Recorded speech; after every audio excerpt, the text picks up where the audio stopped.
You've had a really bad time. I mean, the loss of your sister, I'm so sorry for you and your family. That is horrific, because it was a car accident.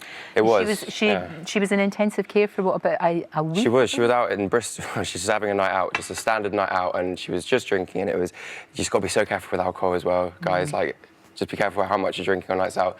So innocent, she just needed a wee, and she ran out in between two tour buses. I believe they were Stormzy's tour buses. He's playing in the venue that she was going to.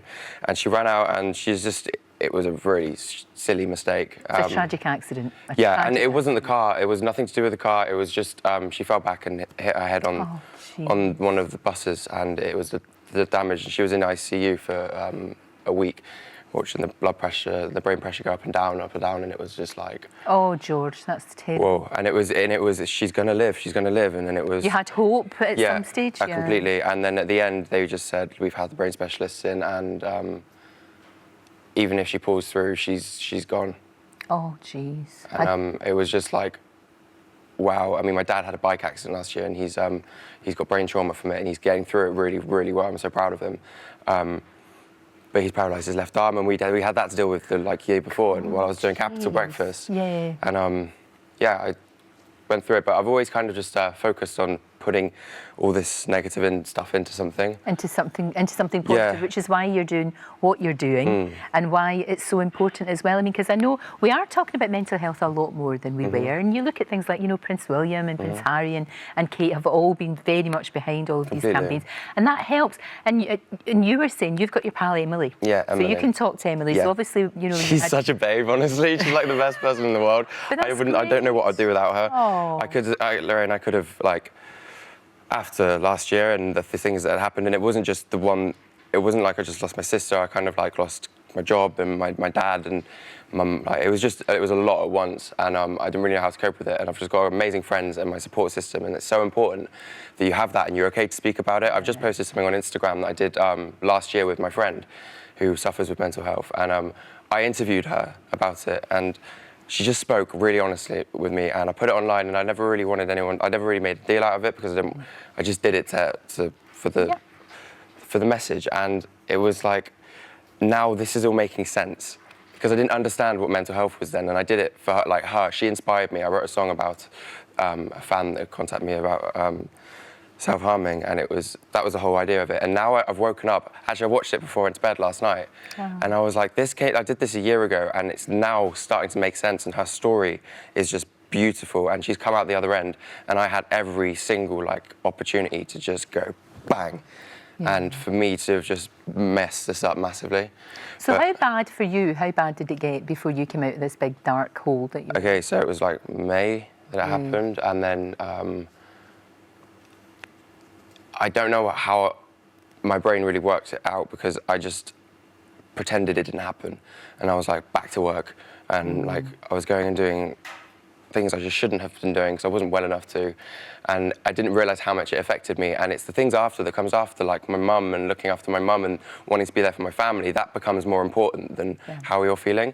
But I presented the X Factor Live finals with Stacey. I remember, And that was the first thing, and I remember saying to Emily in bed, and I was I don't even know if work came in at the moment if I would be able to do this, because look at me, I don't know what I'm going to do. She's incredible. And she's just there for you all the time. You are just mates, you're just pals. Yeah.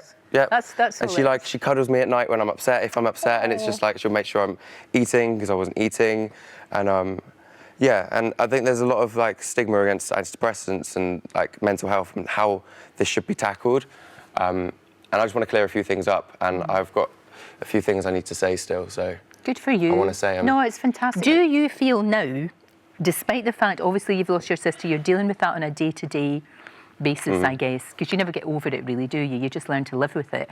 But do you feel in yourself better? Do you feel more like you? Do you know what it is? I'm seeing colour again. And that's how I'm explaining. For so long, for months, I was in my bedroom and the lights were off and there was takeaway bags everywhere and I didn't speak to my friends and it was just a nightmare. And then one morning I woke up and I looked at my window and the sun was just rising. It's the first time I've been up in the morning. And the light was beautiful and there's a picture of me and my dad and I was just like, I saw this colour, and it was the light from the sun, and I have like a salt rock lamp, and it was a blue photo frame, and it just looked gorgeous, and it was sparkling. Yeah. And that just gave me a bit of like, let's go and do something really cool now. And I've worked on a collection of, it's not just music, it's a lot of things to reflect how I've coped with this. Yeah. And I want it to be free, and I want people to have it, and I want it to help people. You're amazing. You really are. You think how far you've come. It's extraordinary. And I must say about your sister, she's an amazing, amazing girl because she donated her organs. People are living because of your sister. Which seven lives she saved. 7 lives that she saved. She was going to be a midwife. She would have been bringing life into the world as well. Literally. A remarkable girl. Have you ever seen the film Passengers? Yes, yes. So I watched that a week before it happened, and they're faced with like whether Jennifer Lawrence lives, and my sister looked at me and she was like, what would you do if it was me and you on that ship? Who would go to the planet to live and start a life? And I was like, obviously you idiot. And she was like, no, it'd be you. And we had an argument, and she ended it by going, it doesn't matter, George, because when we die, we'll just meet in heaven and it'll be fine. And you can just tell me all about the new planet. And I find it really weird that I watched that before it happened, because the first time I went back to my flat, I came back and it had been sent by Sky on a DVD, and I saw it, and it made sense. And I was like, I am now on my new planet. This is the beginning of something new for me, and I want to really make a difference with mental health and help people, because there was a time where I was looking for help, and Emily and my friends around me and my family were the only help. But some people don't have that, love. Some people don't have that, but there is a helpline, and it's on my Instagram. Well, we'll put it all on our website as well, all about Time to Talk and all about the great work that Mind are doing. And you are amazing. Will you come back and see me? Yeah, I will. Thank you, And George. I love the colourful stuff. The dress is just like See, you're seeing colour. happiness. You're seeing colour for the first time. Yeah. That's an amazing And I love way to it. describe it. What a good description. Thank you, love. Thank you. Great to see you.